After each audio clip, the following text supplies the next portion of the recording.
Hey everyone, कैसे हैं आप सब? होप आप सब खुश होंगे, हेल्दी होंगे, अपनी लाइफ में खुश होंगे। आज हम जो रीडिंग करने वाले हैं कि आपके जो पार्टनर हैं, अगर आप उनके साथ नो कॉन्टैक्ट सिचुएशन में हैं, तो क्या वो आपके साथ रिश्ता तोड़ना चाहते हैं या वो वापस आना चाहते हैं?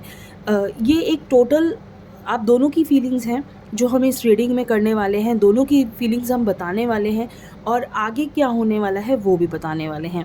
ये कलेक्टिव रीडिंग है, टाइमलेस रीडिंग है, सभी ज़ोडिएक साइन वालों के लिए है, सभी एज ग्रुप वालों के लिए है, मेल फीमेल सभी के लिए है।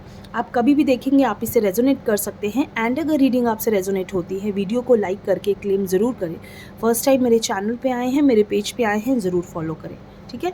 तो चलिए हम कार्ड्स को शफल करते हैं और देखते हैं कि हमारे व्यूअर्स के पार्टनर उनके साथ रिश्ता रखना चाहते हैं या इस रिश्ते को ख़त्म कर देना चाहते हैं। First card is Three of Cups, Death, Sun,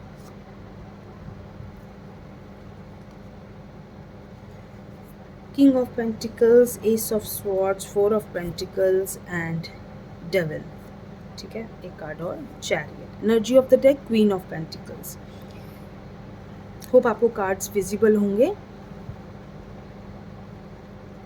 यहाँ अगर आप इन कार्ड्स को देखोगे ना तो आपको एक फीलिंग आएगी, काफ़ी नेगेटिव सी फीलिंग आएगी। डेविल और डेथ का कार्ड जब एक साथ आता है, इट मीन्स कि यहाँ प्रॉब्लम है, उस इंसान के माइंड में प्रॉब्लम है। बट कई बार चीज़ें ऐसी हो जाती हैं कि हमारे हाथ से ऐसा लगता है कि वो चीज़ें निकल रही हैं और हम ना चाहते हुए भी उस इंसान को अपने हाथ से ऐसा लगता है खो रहे हैं। हमारे सामने सामने वो इंसान हमसे दूर जा रहा है और हम समझ नहीं पा रहे हैं। ये कार्ड्स इस तरह के हैं कि शायद ये जो आपके पार्टनर हैं उनकी फीलिंग्स आपको लेकर काफ़ी ज़्यादा इस वक्त ऐसी हैं कि वो इस रिश्ते को ऑलमोस्ट ख़त्म ही करना चाहते हैं। उनकी फीलिंग्स ऐसी हैं कि वो ये चाहते हैं कि ये जो रिश्ता है ये वो इस रिश्ते को आगे लेकर नहीं जाना चाहते। वो इस रिश्ते में एक उम्मीद खो चुके हैं कि इस रिश्ते में आगे कुछ होगा। बट डेथ का कार्ड रीबर्थ का भी कार्ड है।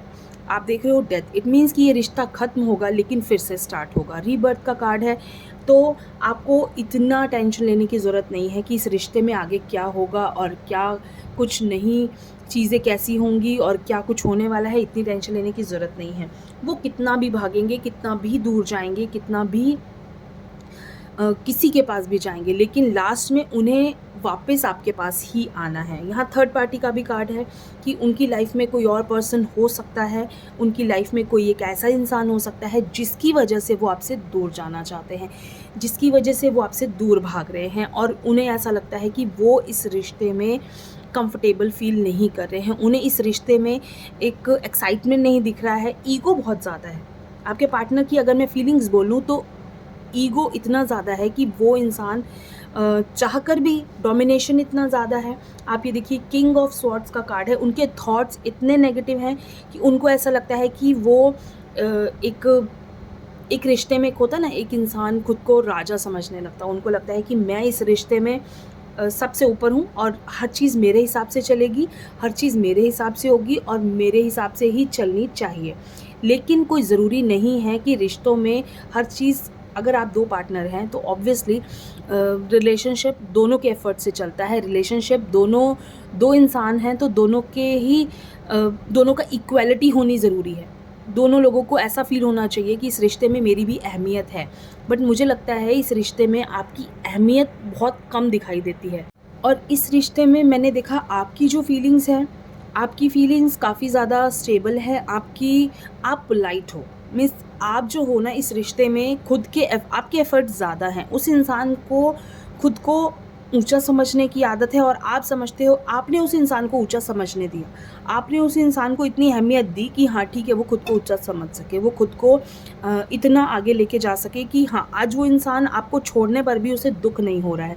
क्यों? क्योंकि आपने खुद उस इंसान को इतनी अहमियत दी है, इतना हक दे दिया कि वो कुछ भी चाहे वो आपके साथ कर सकते हैं। वो कैसा भी चाहे आपके साथ बिहेव कर सकते हैं। वो कैसा भी चाहे तो आपके साथ एक ऐसी चीज़ कि शायद आपको भी बुरी लगेगी, अब शायद आप भी फील करते होगे कि मैंने शुरुआत में ये चीज़ क्यों नहीं रोकी, मैंने शुरू से ही उस इंसान को इतने हक क्यों दे दिए, अपनी लाइफ का सारा हक मैंने उस इंसान के हाथ में दे दिया कि वो जैसे चाहे मुझे चला सकता है। और आज आप उस चीज़ को फील करते हो कि मुझे शायद ऐसा नहीं करना चाहिए था, क्योंकि देखिए ये आपके देख लो डेविल का कार्ड, वो इंसान आपको एक कठपुतली की तरह चलाता है। आप अपनी फीलिंग्स बहुत कम शेयर कर पाते हो। इस रिलेशनशिप में मैंने देखा है आप बहुत ज़्यादा स्ट्रगल करते हो, आपका स्ट्रगल इस रिश्ते में बहुत ज़्यादा है।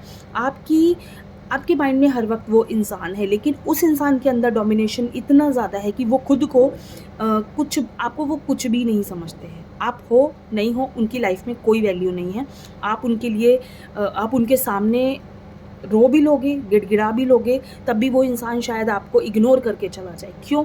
क्योंकि इतना हक आपने उस इंसान को दिया है, इतना कुछ आपने उस इंसान को दिया है कि वो जैसे चाहे आपको चला सकता है। उसे पता है, उस इंसान को पता है कि आप उसके हिसाब से ही चलोगे, भले ही वो आज आपको छोड़ के जाएँ, 6 महीने बाद वापस आएँ, साल बाद वापस आएँ, लेकिन उन्हें पता है कि ये इंसान मेरा वेट करेगा, ये मेरा वेट करेगी, इसकी लाइफ में एक प्रायोरिटी मैं हूँ। उनको आपकी प्रायोरिटीज़ पता है, क्योंकि आपने उनको अपनी प्रायोरिटीज़ दिखा रखी हैं कि आप मेरे लिए सबसे ऊपर हो, आपके बिना मेरी लाइफ में कुछ भी नहीं है। तो वो जब हम किसी सामने वाले इंसान को ये दिखा देते हैं कि आप मेरी प्रायोरिटी हो या आप मेरे लिए सब कुछ हो, तो वो इंसान आपको कुछ भी नहीं समझता है बेसिकली। आपको मैं बताऊँ तो आप कितनी भी कोशिश कर लो उस इंसान से दूर जाने की, आप नहीं जा पाओगे, और वो इंसान जब चाहे आपको छोड़ के जा सकता है और जब चाहे वापस आ सकता है। ये उस इंसान की एक सोच है और ऐसा होता रहेगा। मैं देखती हूँ कि मैं ये देखना चाहती हूँ कि क्या वो इंसान आपसे प्यार करते हैं, क्या उनकी फीलिंग्स आपको लेकर रियल हैं। Moon, justice, 5 of swords and 3 of pentacles. इनमें मुझे कहीं भी प्यार वाला कार्ड नहीं दिख रहा। मूड स्विंग्स, उस इंसान का जो नेचर है वो अपने मूड के हिसाब से चलते हैं। उनका मन अच्छा है तो सब कुछ अच्छा है। अगर उनका मन है आपसे प्यार से बात करने का तो बहुत अच्छा है। उनका मन नहीं है आपसे प्यार से बात करने का, या उनका मूड अच्छा नहीं है तो आपसे नहीं बात करेंगे। जस्टिस, उनको क्या है, वो बहुत प्रैक्टिकल इंसान है, जो कुछ है सामने बोलते हैं, जो कुछ कहना है। उनको ज़रा सा भी गुस्सा है, उनका मूड ख़राब है, वो उसी टाइम आपसे कह देंगे। आपका मूड ख़राब होगा और आप सोचोगे यार उनका कॉल आया है, मैं बात कर लूँ, कोई बात नहीं, मेरा मूड ठीक हो जाएगा, कोई बात नहीं। लेकिन वो अगर उनका मूड ठीक नहीं है तो वो साफ कहेंगे कि मेरा बात करने का भी मन नहीं है। तो आप उस चीज़ में भी पीछे रह जाओगे, ठीक है। एक इंसान देखिए, पर हाँ एक फीलिंग्स जो हैं कहीं भी रहकर वो इंसान आपको मिस ज़रूर करते हैं। उस इंसान के अंदर वो फीलिंग्स आपको लेकर ज़रूर आती हैं, क्योंकि उन्हें पता है कि वो एक चीज़, उन्हें ये पता है कि आप उनकी आपके लिए वो सबसे ऊपर है, तो वो उसका फ़ायदा उठाते हैं। बट इंटरनली इमोशनली मैं कहूँ तो वो आपसे अटैच्ड हैं, छोड़ वो नहीं सकते आपको कभी भी। लेकिन कहीं ना कहीं आकर वो चीज़ें आपके लिए भी प्रॉब्लम क्रिएट करती हैं, क्योंकि आपकी भी एक्सपेक्टेशंस हैं उस इंसान से। अगर उनकी एक्सपेक्टेशंस है तो आपकी हैं, जो कि पूरी नहीं हो पाती हैं उस इंसान से, ठीक है। अब देखते हैं कि क्या वो वापस आना चाहते हैं। अभी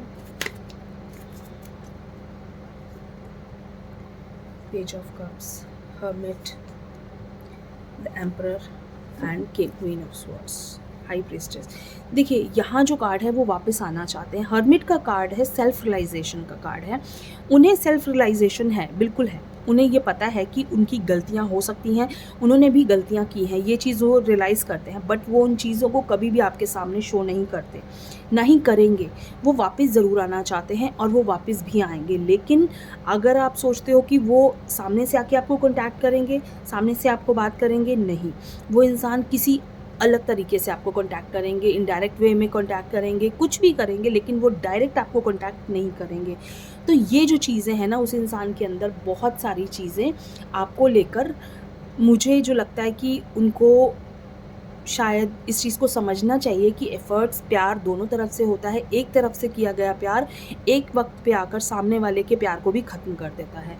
आप कितनी कोशिश करोगे अपनी तरफ से चीज़ों को ठीक करने की, हर बार एक वक्त आएगा आप भी सोचोगे कि अब नहीं, तो वो चीज़ें हो जाएंगी अगर उन्होंने इस चीज़ को फ़िलहाल नहीं समझा तो, ठीक है। तो ये एक छोटी सी रीडिंग आप सबके लिए कैसी लगी ज़रूर बताइए। थैंक यू सो मच, खुश रहिए।